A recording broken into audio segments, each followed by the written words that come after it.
Welcome to Orange Weekly, presented by Krause Health. Alongside Chris Carlson, I'm Brent Axe. Coming up, what a season for the Syracuse football team. 9-3, and now they await their bowl game. Nate Mink and I will try and figure out just where the Orange are going to go. Plus, we'll hear from head coach Dino Babers and Jim Boeheim, recapping Syracuse's win over Ohio State. And that's where we'll start, Chris.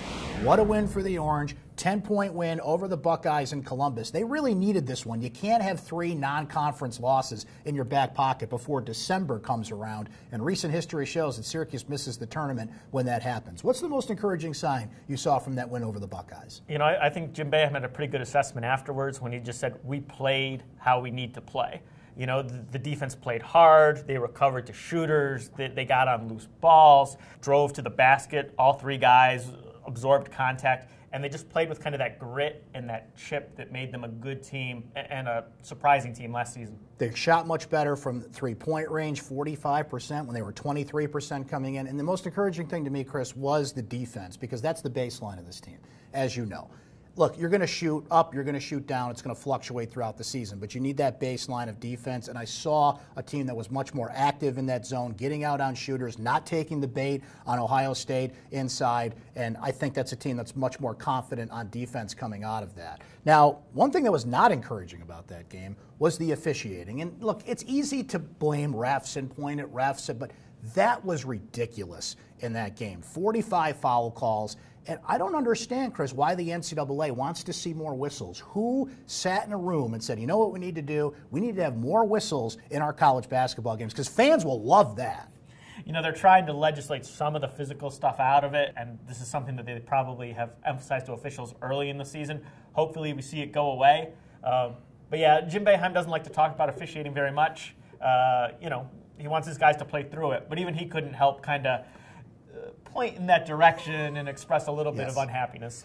Pointing out 35 free throws taken by Ohio State, not quite that many by Syracuse. So hopefully that'll get better going along here. Another great moment potentially at the Dome on Saturday. We saw Jimmy Boeheim stick that three-pointer in his dad's face to open up the game last year. Now we add Buddy Boeheim to the mix. Jimmy, Buddy, Jim. Does Julie Boeheim have any eligibility? It's a Boeheim love fest on Saturday. Should be cool to see.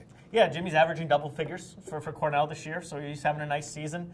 And the most interesting thing, of course, will be whether Jim Boeheim acknowledges his happiness at this moment. You'll be able to see it. You know, you can kind of see it in his eyes when he has both boys on the floor.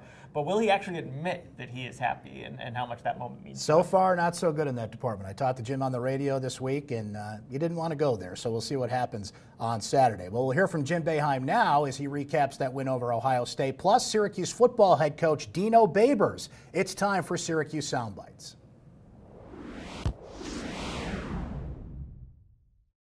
You know, it's tough to win on the road. They're really good, and we had to play well. We had to make shots, and, you know, our defense was good. I mean, I'm really happy with our defense, but, you know, the difference is we made some shots and made our free throws down the end. Freshman goes to the line, makes 4 straight.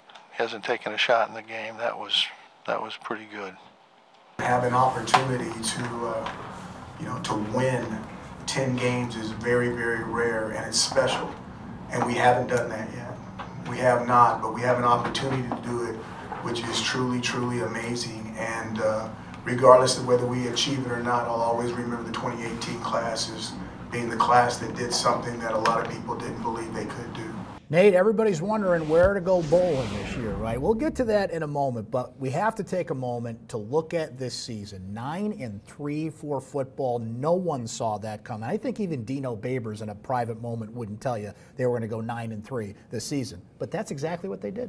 They're ahead of schedule, Brent. And I sort of posed this question going into the Boston College game as if, you know, what does this do for the program momentum-wise on the recruiting trail if they can pop and have an 8 or 9 or 10 win season as opposed to just the pedestrian 6 or 7 win season that many people maybe projected at the beginning of the season. So the fact that they have gotten to 9 with a chance at 10 for the first time since 2001, I think is house money at this point. Perhaps we've already seen a result of that. There's been some commitments lately, a lot on the defensive side of the ball. As a matter of fact, you think of Syracuse, you think of offense, but recruiting, we'll see how it goes because we got that early signing period now. In just a few weeks, we're going to hear about that class of 2019 for Syracuse.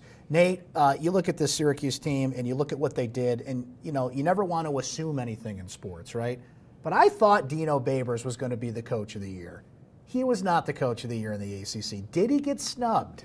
I think you can make the case he did, but I also think that you have to give credit to Dabo Swinney, who had a boatload of expectations coming into the season, and all he did was go undefeated and really was head and shoulders above the rest of the conference. So that's no small feat, and the fact that they're in the playoff for the fourth straight season, I think, is a tremendous accomplishment. How about some of the other awards? There's too many to go over, which is good news for Syracuse, but Eric Dungy was third team. I love that Andre Sisco was a defensive freshman of the year. I thought that was well earned, and I think that Andre Schmidt is going to win that Lou Groza Award as the kicker of the year in college football. Absolutely, and I think he's going to be a first-team All-American, too, at least by one of the major committees that vote for such awards. So, yeah, I mean, I think top to bottom, I think most of the awards played out the way we thought they would. I think you can, make a case for Dungy at second-team or even first-team quarterback. I had him as the first-team All-ACC quarterback, but you're kind of splitting hairs with a lot of these guys. I don't think there really was a clear-cut favorite in any of those categories, and I think one of the maybe the biggest snubs was Christian Wilkins not getting